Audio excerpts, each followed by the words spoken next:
If you like the open road, the freedom that you get when it's just you, the steering wheel, the road in front of you, tires rolling down the pavement, there is that sense of freedom that is hard to describe. That is what any driver will tell you makes them fall in love with trucking.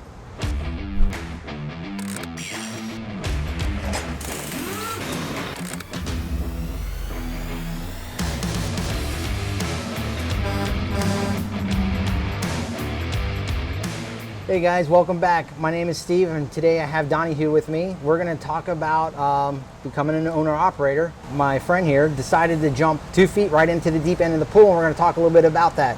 So Donahue, Yes, sir. you decided you want to be an owner-operator in the industry of trucking. What got you started in that? Well, I've always been fascinated about trucking. My father had a few trucks where I'm from, Jamaica, and I grew up just having the love for trucks. And so when I came here after college, I was working as an accountant. But every time I was going down the road and I saw a truck, I'm like, man, I wish I could own one of those. I wish I could have a trucking company. And it just got to the point where it was an itch that just needed to be scratched. And I just said, you know what?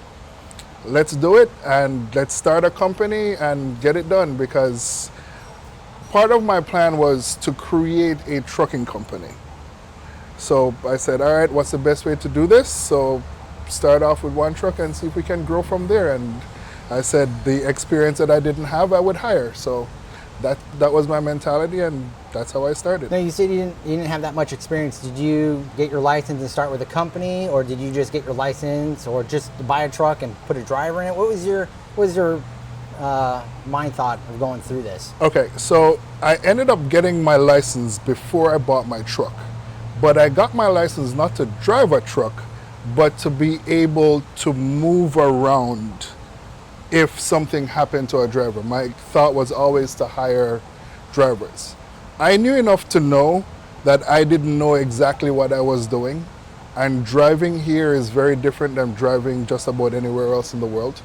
So instead of going out there and making a fool of myself, I thought, hire the expertise that you don't have.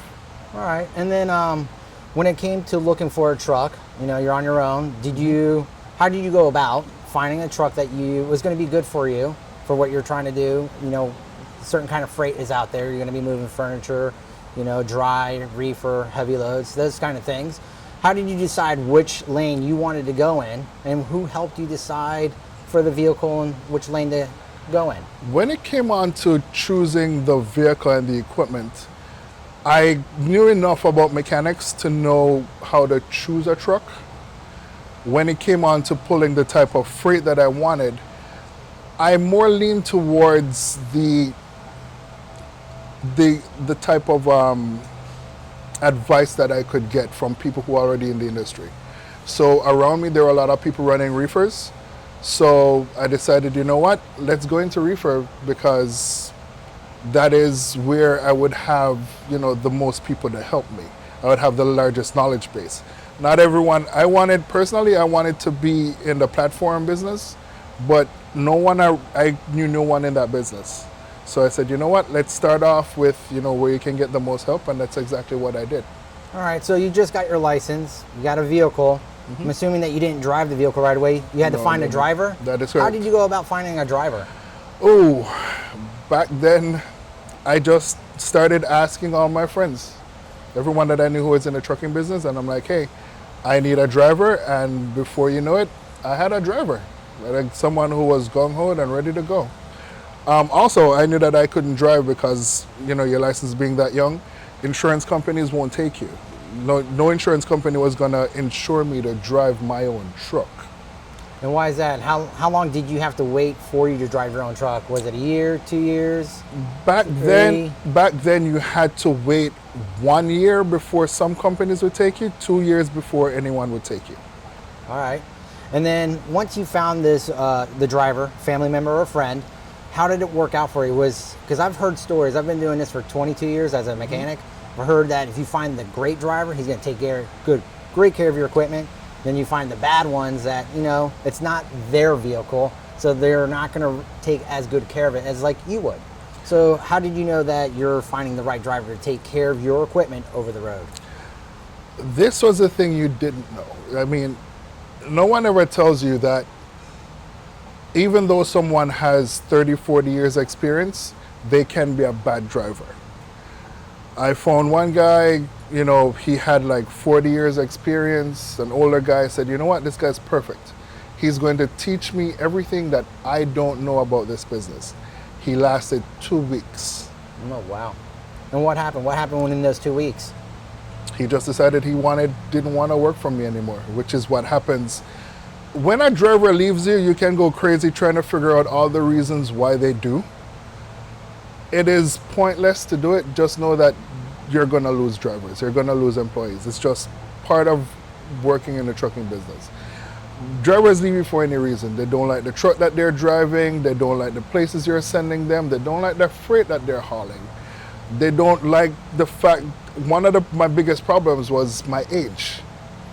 When I started, I was a 27-year-old guy who was hiring people in their 50s and 60s. And a guy with an accent from a foreign country. What happened? Why is it that this guy can come here and have the resources to be having a company and hiring me, and me not being able to do it for myself? So. And then the other thing is you're new in the industry. You're still trying to find a driver. How did you go about when your truck broke down? How did you know where to go, you know, or what places to avoid? I didn't. And I did pay dearly for that mistake. I was paying you buy a truck, what's the first thing that comes to your mind when it breaks down? Take it back to the dealership. And that's what I did, and I took it back to the dealership. And when you were done, you're like, man, this bill is astronomical. So then you start looking around. And then you talk to a few people and they recommend this guy down the road, and then you go to him and he fixes it, but he only charges you like $10, and then you get a $10 job. When you drive out and the truck breaks down, you're like, oh man. So it took a while of trial and error to kind of like find the right people. Building a network of mechanics? That is, yes. Okay. And you know at that point who to avoid and who you can trust, and who is good for what type of job. Because I was working with a shop, great mechanics, 3-week waiting list to get in there. If your truck has an issue, you don't have 3 weeks to wait, just not to get your truck fixed, just to get it in the door.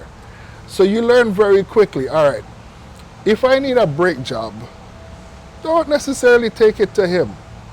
Find somebody else who is not as technically savvy, but can get you in and get you out right away, because brakes are reasonably straightforward. All right, so good idea. So anything like major repairs, engine trannies, you want to go to a little bit more experienced mechanic. That is correct. Anything for maintenance-wise, like wheel seals, brakes, U-joints, clamps, and some exhaust pipes, you want to take it to a lower end. They can get you in and out, but still know most of the basic ideas of how the truck works for the low-end repairs, correct? Yes.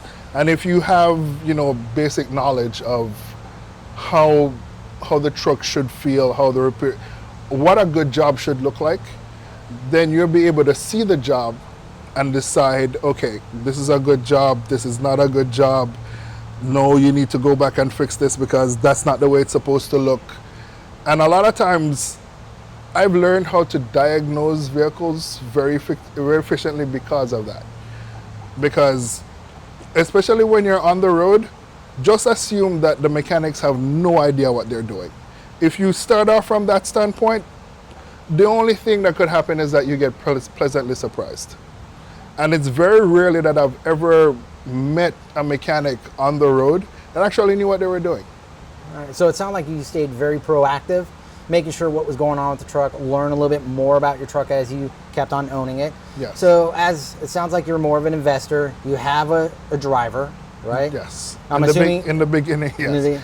So just to start off, I failed in trucking in the first 6 months of my first truck ownership. Okay. First 6 months, everything went belly up. I had to sell the truck, sell the trailer, and get out. It just wasn't happening. I just wasn't making any money. And why did it fail? What hurt the most?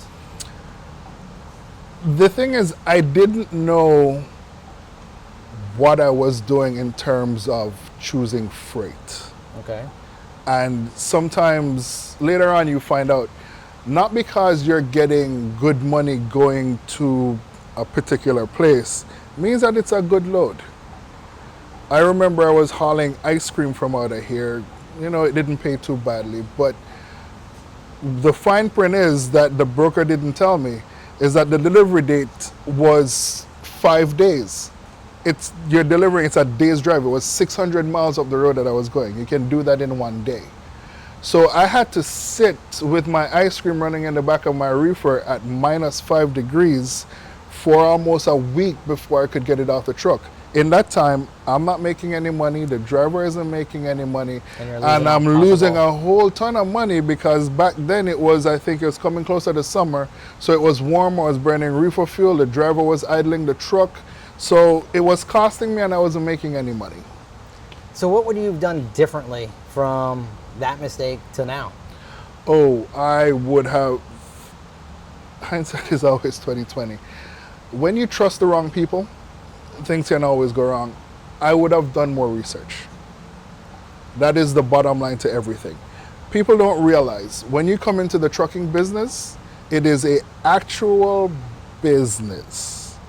And with every business, you need to research it to the point where you know every single thing and you plan for, the foreseeable contingencies. That's what a lot of people don't do. They just get a truck, jump in it, and like, all right, let's go. No, it doesn't work like that.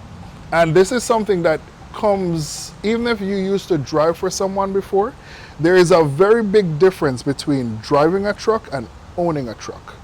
As a driver, your main concern is get to pick up on time, have your pickup number, your equipment is in relatively good shape, meaning if you're hauling a box or a reefer, it's relatively clean so that they don't reject you. You get loaded, make sure everything is secure, you close the doors, and you go and you get to delivery on time.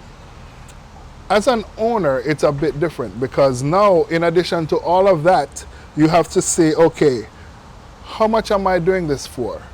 Can I make pickup? Can I make delivery? How long is the delivery time? If do I need an appointment to get this done? Did the broker make the appointment? Or did they tell you that they made the appointment and they never did? Because trust me, I can tell you a bunch of stories about that where people had no idea that I was coming. All of these delays that no one pays you for, you have to figure out for yourself. And you have to make sure that that doesn't happen.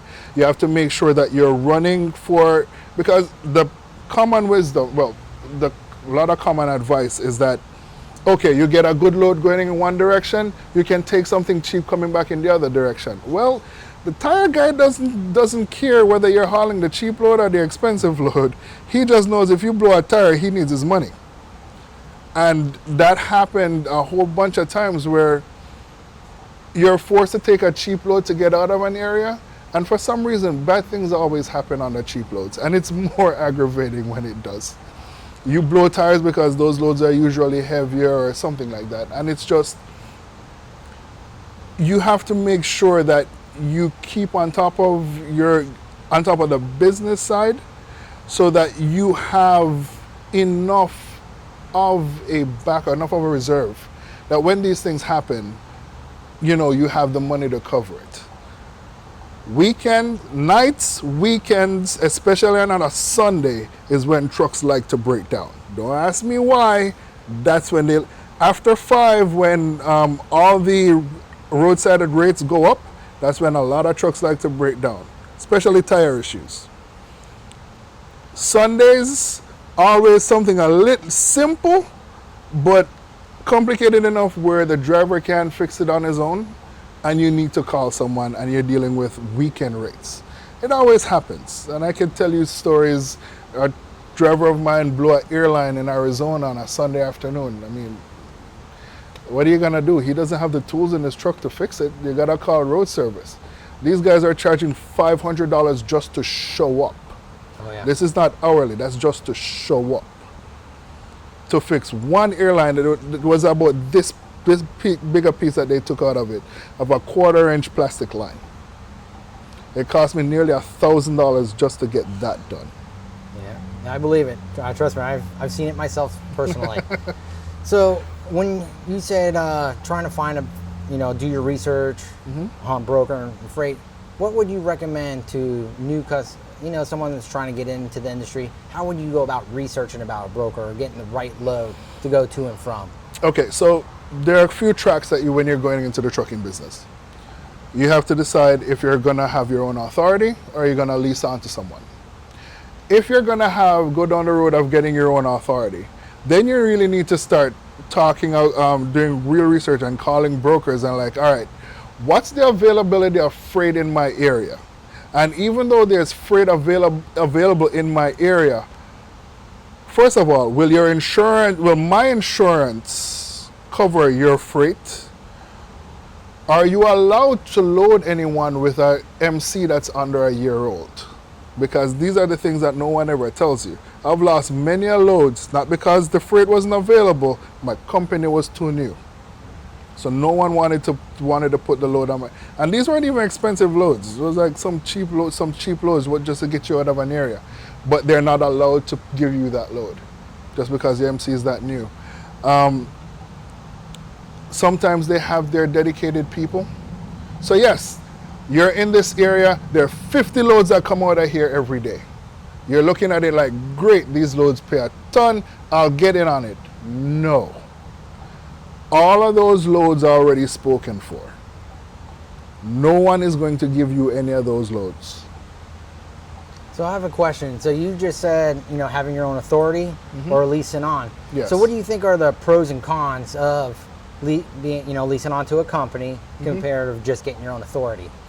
Well, when you lease on to a company, then you're subject to their rules, even though you are free to operate, but you're free to operate within their boundaries. When you have your own company, pretty much you are the boundary. You set your own boundaries. So there are things that you can and cannot do when you lease on to a company. A friend of yours might call you with a really good load to move a freight like 10 miles. He's your friend, you're like, you know what, yeah, I'll do it for you. No, you're not allowed to do it because company rules state that you can't do it. So you have to be careful where that is concerned. A lot of these companies that you lease onto, they promise you the moon before you sign on the dotted line.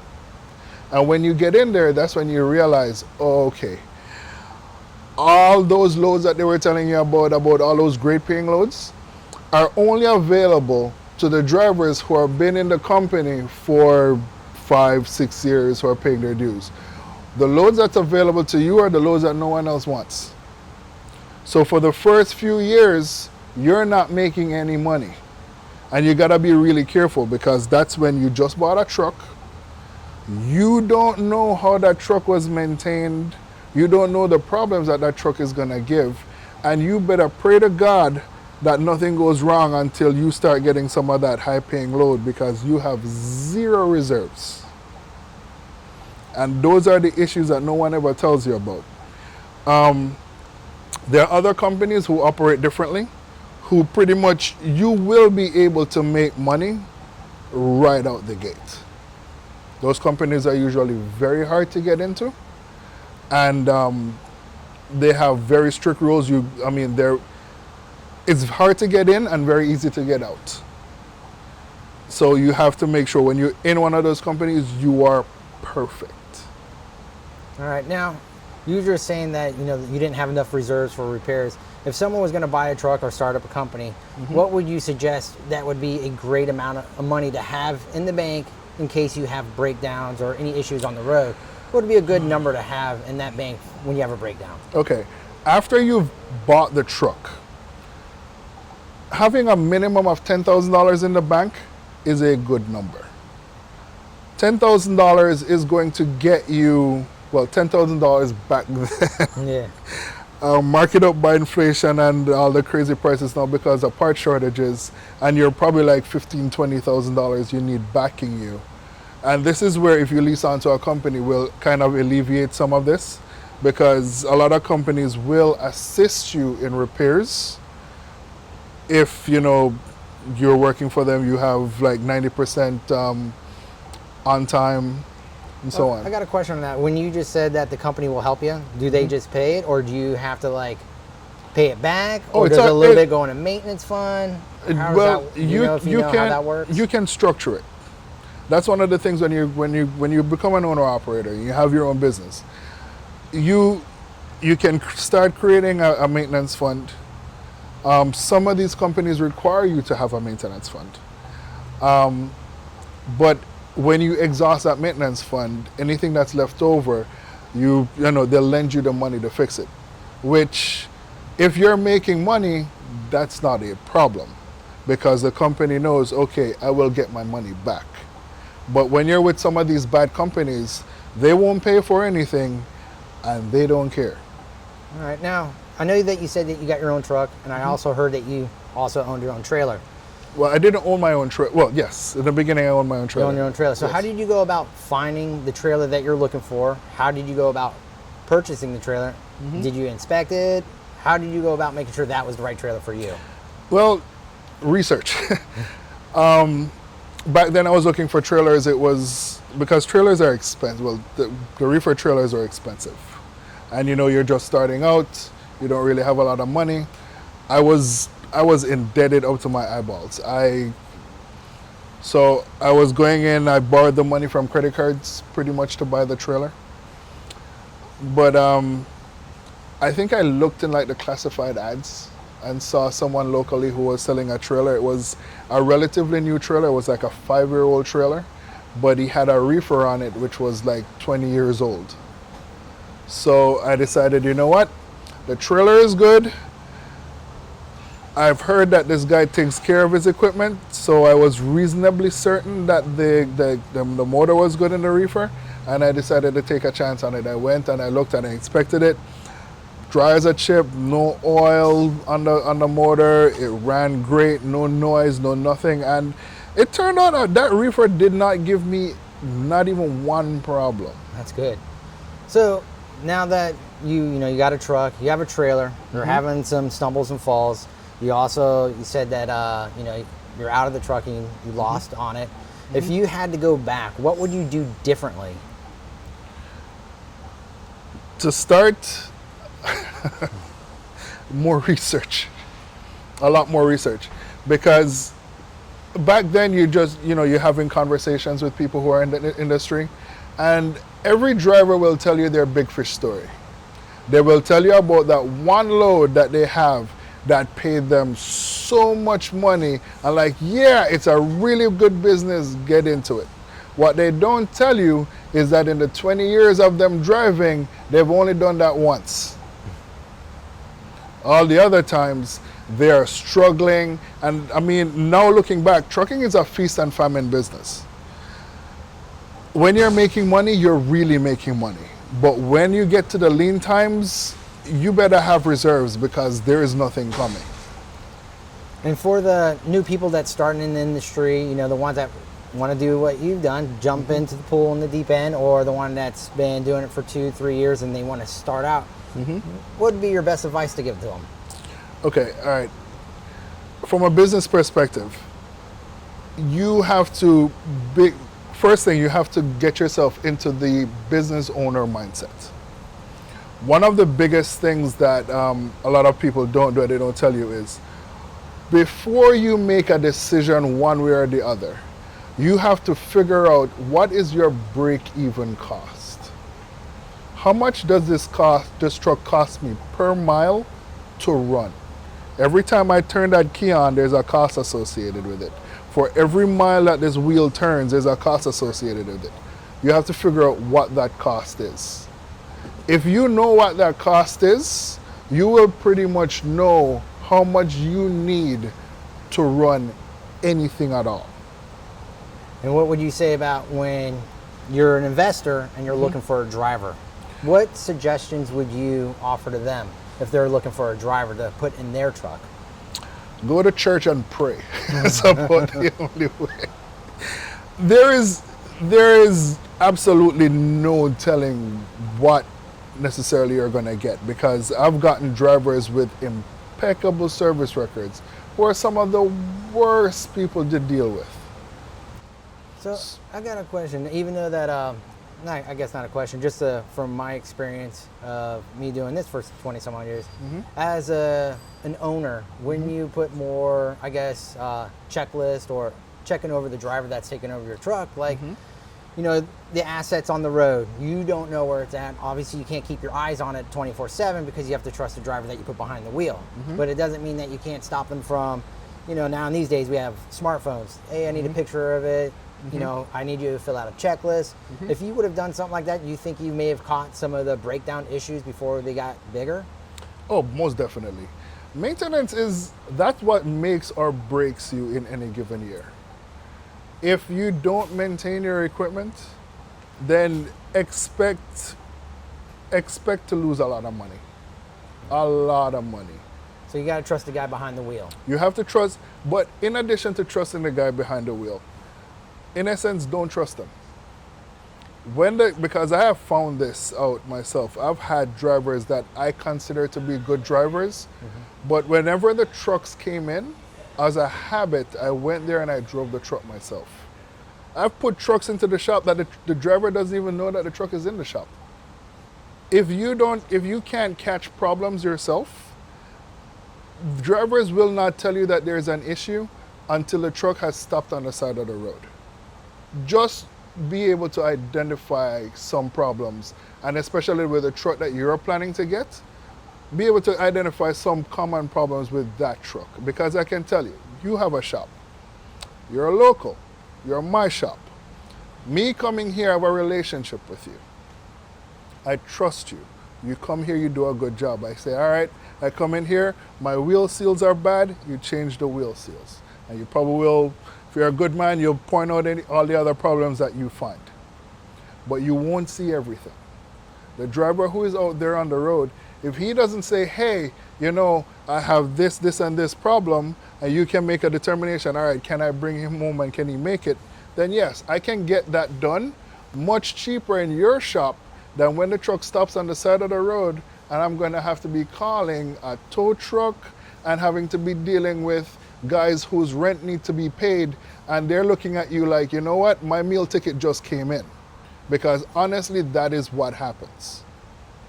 So I would say that after discussing all what's going on as an investor, you should always keep an eye on your truck. Oh yeah, know always. About the product, how it works, how it operates, know about the most common things about a truck when they break down, certain like wheel seals, what kind of oil leaks does it develop, Yes. things like that. And then when the driver ever comes back to wherever your home base is, put your eyes on it, or put someone that you entrust, like a mechanic, say, hey, got a unit in? Yes. Can you go out there and take a look and see what condition it's in? Absolutely. All right, and because I can also tell you, I was at a truck stop in New Jersey, and this driver came in, and I forget the problem that they had, but it had something to do with the engine. When they were filling out the forms, they asked the driver, okay, what type of engine do you have? I don't know. All right, it's, you know, new drivers don't often know the engines that they have. So I turned to the driver, I'm like, all right, what's the color of your engine? I don't know. Which means that you have never checked the oil. You have never looked at your coolant level in the morning before you started, which is, you're asking for trouble at that point. You're just driving. You have no idea what's happening. So you could have a wheel falling off and not know. in which that would start putting you out of business from there, because if the wheel comes off, that's true. You know that wheel's going somewhere. It's true. It's going to hit a piece of property, a car. It'll damage even further more of your truck, obviously, when it comes off. So you definitely got to trust the guys behind the steering wheel. That is true. And you also have to be a proactive owner to know what's going on with your piece of equipment, too. That is true. All right, so let's go back to talking about getting a driver. Okay. When you're looking for a driver, do you think it should have been a good idea to become a driver yourself to know what to be expecting of a truck and what they should be doing as a driver? Absolutely. What I have found out over the years, if you don't know how to operate your own equipment, no one's gonna tell you. You would think that, okay, hire, you know, what I said in the beginning, hire the expertise that you don't. But what I realize is that that's not the case. Drivers don't respect you if you can't drive, and how they take care of your equipment is based on if they know that you know what you're doing. and you definitely have to be an expert in driving, so that, you know, worst case scenario, you can look at them and like, you know what, you're messing up, I'm coming for my truck. If they know that you can say that at any given time, they give you a lot less problems on the road. All right, so definitely want to be a driver first, so you know what's going on, Yes. and you know what the driver's supposed to be doing. That is correct. All right, so now that everything that you've gone through, what was the great thing about owning your own business? What was the best part of having it? Okay. If you, there are a few things.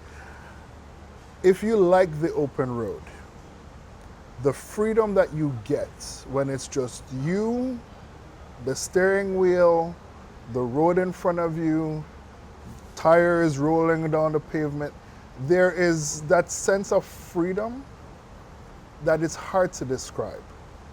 That is what any driver will tell you makes them fall in love with trucking.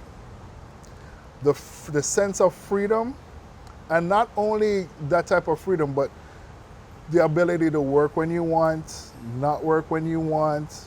You know, on that vacation, there is no, oh, I have to fill out a requisition 6 months in advance to get time off to go take my wife on that vacation that I always wanted. No, you have that freedom. Hopefully, you're making more money than you are as a driver. If you're not, then don't do it. But you're making more money as a driver. You put the money aside. You're like, you know what? I'm gonna take that vacation. You can just get up one day. You're like, you know what? I've been working hard all year. You call your wife up. You're like, hey, honey, let's go. Just like that. There is no boss to call. There's nothing. You can just go.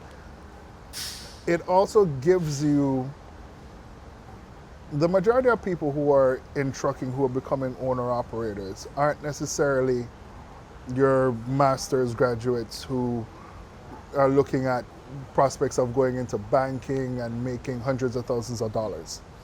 This is still one of the last careers that you can get into that with just a driver's license, you can have a great middle class lifestyle.